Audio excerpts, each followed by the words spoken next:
In this exercise, we're going to talk about several different general dimension techniques. If you've listened to some of the other lessons in this chapter, I told you that there wasn't really an automatic dimension tool in Inventor.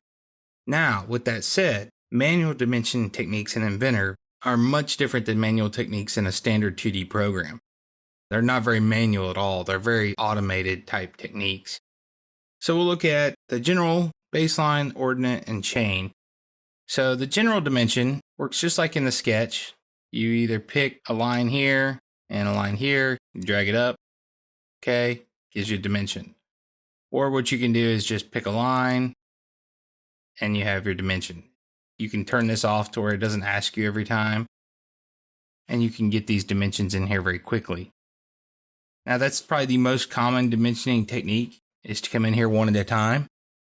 Or what we can do is we could do, say, a baseline set of dimensions. Select everything there, I say continue. I drop it in place, right click and say create. So now I have a baseline set. I can do a ordinate, and I can either do it as a set or I could pick it. So it asks me to select a view, it asks me to give a location for the datum, and really I should come up here and find a good spot. And then it says, okay, what do you want? So I can come in here and pick all these holes.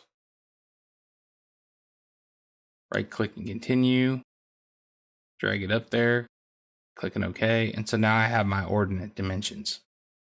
Very easy to use, very powerful. The next one is chain dimensions. Continue. And you can see there, I create that. Move these around a little bit so you can see them. It'll give you every dimension you need.